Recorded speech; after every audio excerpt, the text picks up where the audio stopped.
তসলিমা নাসরিন বলেছে মুসলমানরা চাঁদ নিয়ে পড়ে আছে, মুসলমানরা কোরআন নিয়ে পড়ে আছে, বৈজ্ঞানিকরা চাঁদে পৌঁছে গেছে। আল্লাহর কসম, যারা যে শিক্ষিতরা, যে জ্ঞানীরা আমার বয়ান শুনছেন, যারা ডাক্তার আছেন, মাস্টার আছেন, প্রফেসর আছেন, যাদের মনে হচ্ছে তসলিমা নাসরিন ঠিক বলেছে, তাদেরকে বলে যাচ্ছি তুমি নয়, তোমার 14 পুরুষ বৈজ্ঞানিক, পৃথিবীর যতগুলো মানুষ আছে সবাইকে আমার আল্লাহ কোরআনের চ্যালেঞ্জ ছুড়েছে। তোমার বিজ্ঞানের, পৃথিবীর মানুষের, আল্লাহর কসম, আল্লাহর চ্যালেঞ্জকে অ্যাকসেপ্ট করার মতো ক্ষমতা পৃথিবীর শক্তির নাই। আমার আল্লাহ রাব্বুল আলামিন কোরআনে কি চ্যালেঞ্জ ছুড়েছে শুনেলেন? আল্লাহ কোরআনে বললেন মারাজাল বাহরাইনি ইয়ালতাকিয়ান বাইনাহুমা বারযাখুল লা ইয়াবগিয়ান। হে আমার বিশ্বনবী, পৃথিবীর মানুষকে বলে দাও আমি দুটো সমুদ্রকে পাশাপাশি বহমান করেছি, একটার পানি নীল আর একটার পানি সাদা, তাদের মধ্যেখানে আমি আল্লাহ অন্তরাল দিয়েছি। অন্তরাল মানে হচ্ছে দেওয়াল, এমন দেওয়াল দিয়েছি আল্লাহর কসম পৃথিবীর বৈজ্ঞানিক দূরবীনের সাহায্যে খুঁজে পাবে না, চোখের সাহায্যে খুঁজে পাবে না, কিয়ামতের সকাল পর্যন্ত গবেষণা করলে খুঁজে পাবে না। জোরে বলুন সুবহানাল্লাহ। আল্লাহ পরের আয়াতে বললেন ফাবিআইয়ি আলাኢ রাব্বিকুমা তুকাজ্জিবান। হে আমার বান্দারা, তোমরা আমার কোন কোন নিয়ামতকে অস্বীকার করবে? শুধু তাই নয়, বিজ্ঞানকে জিজ্ঞেস করো তোমরা কি একটা মানুষের জীবন দিতে পারো? আল্লাহ কোরআনে বলেছেন আল্লাযী আহসানা কুল্লা শাইইন খালকাহু ওয়াবদা খালকাল ইনসানি মিন তিন সুম্মা জাআলা লাসলাহু মিন সুলালাতিন মিন মাইন মাহিন সুম্মা সাওয়াহু ওয়া নুফিকা ফীহি মিন রূহিহি ওয়া জাআলা লাকুমুস সামআ ওয়াল আবসারা ওয়াল আফইদা কলিলাম মা তাশকুরুন। তোমাদের কাজ হচ্ছে তোমরা স্ত্রী জরায়ুতে এক ফোঁটা খালি নিশাচ নিক্ষেপ করা, পানি নিক্ষেপ করবে, বাকি সব কাজ আমার আল্লাহ রব্বুল আলামিনের। জোরে বলুন না সুবহানাল্লাহ। সব কাজ কার? সকলে বলুন কার? একমাত্র আল্লাহ। সমস্ত কাজ, আকৃতি দেওয়া, শরীর দেওয়া, কেমন করে দিবেন আল্লাহ তাআলা ওই জন্য কোরআনে বলেছেন অপর জায়গায় সূরা আল ইমরান ওয়াল্লাযী ইউসাউবিরুকুম ফিল আরহামি কাইফা ইয়াশা লা ইলাহা ইল্লা হুয়াল আজিজুল হাকীম। মায়ের গর্ভে বাচ্চা দান করি আমি আল্লাহ আমার ইচ্ছা মতো, আমি কারো পরামর্শে কাজ করি না। আল্লাহ নিজের ইচ্ছা মতো বাচ্চা দান করবেন, আল্লাহ নিজের ইচ্ছা মতো সন্তান দান করবেন। আমার মুসলমান ভাই, প্রত্যেকটা ভাই নিয়ত করলেন আজ থেকে সবাই মুমিন হব। জোরে বলুন ইনশাআল্লাহ। আল্লাহ দিনের ওপরে প্রতিষ্ঠিত হন, সন্তান দিকে নামাজের তাকিদ দেন, দিনের প্রতিষ্ঠান। সকালবেলায় গাঙ্গাড্ডা মাদ্রাসায় যাদের সকালে স্কুল আছে তাদেরকে বিকেলে পাঠান, যাদের দুপুরে স্কুল আছে তাদেরকে ফজরের পরে মাদ্রাসায় উঠিয়ে পাঠিয়ে দেন। তার মধ্যে দিন থাকবে, সে কুফরি হতে পারবে না, কাফের হবে না, বেঈমান হবে না, নাস্তিক হবে না। কোনো মৌলবি আজ পর্যন্ত আমরা নিষেধ করিনি তোমার ছেলেকে ডাক্তার করতে পাবে না, মাস্টার করতে পাবে না, প্রফেসর করতে পাবে না, ইঞ্জিনিয়ার করতে পাবে না, এই নিষেধ আমরা মৌলবিরা করিনি। আপনার ছেলে ডাক্তার হোক, মাস্টার হোক, প্রফেসর হোক, ইঞ্জিনিয়ার হোক, কিন্তু আল্লাহর কসম করে বলছি দিন যদি না থাকে আমার আল্লাহর কাছে কোনো মূল্য নাই, এতটুকু মূল্য পাবে না যদি দিন না থাকে। আপনার ছেলে ডাক্তার, দিনদার, পরেজগার, মুত্তাকি, দুনিয়াও কামিয়াব, আখিরাতও কামিয়াব, তা না হলে দু জায়গায় শেষ।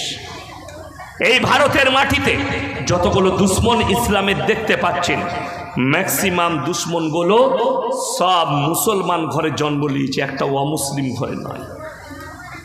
তসলিমা নাসরিন ये মুসলমান ঘরের মেয়ে। দোষ কার? বাবা মায়ের। তার পরওয়ারিশটা করেছে বেঈমান কাফেরের কোলে, তার পরওয়ারিশ করেছে ইহুদি নাসারাদের আখলাক দিয়ে। আজকে তো এটাই কষ্ট, এটাই দুঃখের বেদনা। হুগলির ছেলেরা, হুগলি হাওড়ার ছেলেরা, 24 পরগনার ছেলেরা কতটা এগিয়ে দিনের ওপরে জানে। আজকে আমি হায়দ্রাবাদে এয়ারপোর্টে ঢুকেছি 7টায়, 9টায় ফ্লাইট ছিল, 9:40-এ। ওই ফ্লাইটেও ভদ্রলোকও এলো, সোনার ব্যবসা আছে হায়দ্রাবাদে। আমি তাকে চিনি না, তার গ্রামে আব্বাজি জলসা করেছে, ফ্যামিলি নিয়ে বাড়ি আসছে, ছুটে আমার কাছে এলো, হুজুর আপনার বহুত বড় ভক্ত, আমি মুলাকাত করলে হুজুর সাহেব কিছু খেয়েছেন? আমি বললাম না। ছুটে গিয়ে, হুজুর আপনি বসুন, আমার জন্যে চা না, পানি আনা, বিস্কুট কিনে ব্যাগে ভরে দেওয়া, হুজুর এটা নিয়ে যাবেন। আমি বললাম বাবা নামাজ পড়েন? বললে হুজুর আমি 5 ওয়াক্তের নামাজি। জোরে বলুন সুবহানাল্লাহ। স্কুলে বেশি দূর যায়নি, বাবা মা তাকে দিনের শিক্ষা দিয়েছে, ব্যবসায়ী হয়েছে, দাড়ি টুপির মর্যাদা বুঝে রেখেছে, ইসলাম বুঝেছে। আর আপনাকে দেখিয়ে দেবো, আমি আমার বর্তমান টাউনের কথা বলছি, সিউড়িতে গেলে পাবেন, রামপুরহাটে গেলে পাবেন, অনেক মুসলমান ডাক্তার আছে হারামখোর, সালাম দিলে উত্তর দেয় না, সালাম দিলে উত্তর দেয় না।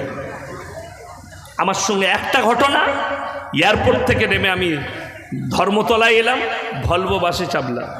তো আমি আমার সিটে বসে আমি ঘুমিয়ে গেছি, পাশের সিট ফাঁকা ছিল, এসি চলছিল, আমি ঘুমিয়েছি। তো কিছু দূর আসার পরে এক ভদ্র মহিলা বারবার যাতায়াত করছে আর আমাকে দেখছে। আমি প্রথমে বুঝতে পারিনি, তারপরে আমাকে বলল, হুজুর সাহেব একটা কথা জিজ্ঞেস করবো। আমি কি হয়েছে বলুন? বললে আপনি কি ইয়াসিন সাহেব? আমি বললাম হ্যাঁ। বলে আমি আপনার প্রচুর ফ্যান, বহুত বড় ফ্যান। আমি কিন্তু অমুসলিম, হিন্দুদের মেয়ে, আমি আপনার খুব ভক্ত, খুব জলসা শুনি। বলছে স্যার আমি মুসলমান ছেলেকে বিয়ে করে ইসলাম কবুল করেছি। জোরে বলুন সুবহানাল্লাহ। আমি খুশি হলাম। বলে হুজুর সাহেব আমার জন্য দোয়া করবেন। আমি বললাম আমার অন্তরের স্থল থেকে দোয়া রইল, আল্লাহ তোমাকে দিনের ওপরে প্রতিষ্ঠিত রাখুক, কিয়ামত পর্যন্ত তোমাকে ভালো রাখুক, আল্লাহ কালমার ওপরে টিকিয়ে রাখুক, আমার অন্তর থেকে দোয়া রইল। দেখুন বড় কষ্টের বিষয়, বাবা মা এডুকেশন যদি দিনী শিক্ষা দেয়, সে কখনো বদ্দিন হবে না, তাকে কখনো কাফেররা অ্যাটাক করতে পারবে না তাদের আখলাকের দ্বারা, চরিত্রের দ্বারা। প্রত্যেকটা মুসলমান ভাই আপনাদেরকে বলে যাই, নিজেদের সন্তানদিকে দিনী শিক্ষা দেন। বড় বড় আলেমের লেখা বই, তা না হলে মাদ্রাসায় পাঠান, তা না হলে মক্তবে পাঠান, ছেলেটার মধ্যে যেন দিনী শিক্ষা থাকে। জাস্টিস ইনায়েতুল্লাহ নবীর দুশ্মন, মুসলমান ঘরে জন্ম নিয়েছে। তারেক ফাতেহি দিল্লির বুকে মিডিয়ায় দাঁড়িয়ে বলেছিল, ইসলাম এক ক্যান্সার কি তারা বিমারি হ্যায়। জোরে বলুন নাউজুবিল্লাহ। তো আল্লাহ তাআলা তাকে ক্যান্সারে মৃত্যু দিয়েছে। কাকে? তারেক ফাতেহিকে। তসলিমা নাসরিন বলেছিল 5 বছর আগে, ইসলাম হচ্ছে পঙ্গু ধর্ম। পঙ্গু মানে বুঝেন তো? পঙ্গু মানে হাত পা না থাকা, পঙ্গু ধর্ম। আল্লাহ তাআলা 2 বছর পরেই এমন একটা রোগ দিয়েছে যার নাম ক্যান্সার। তসলিমা নাসরিনের একটা স্তনকে কেটে ফেলিয়ে দিতে হয়েছে, আল্লাহ তাকে পঙ্গু করে দিয়েছে। শুনে রেখে দেন মুসলমান ভাই, আল্লাহর কসম করে বলে যাচ্ছি, তলোয়ার যদি আপনার গর্দনের উপরে থাকে, আমার আল্লাহ না চাইলে, আল্লাহর কসম, পৃথিবীর কেউ তোমাকে মৃত্যু দিতে পারে না। এই বিশ্বাস সাহাবীরা রেখেছিল, আপনারাও রাখবেন। জোরে বলুন ইনশাআল্লাহ।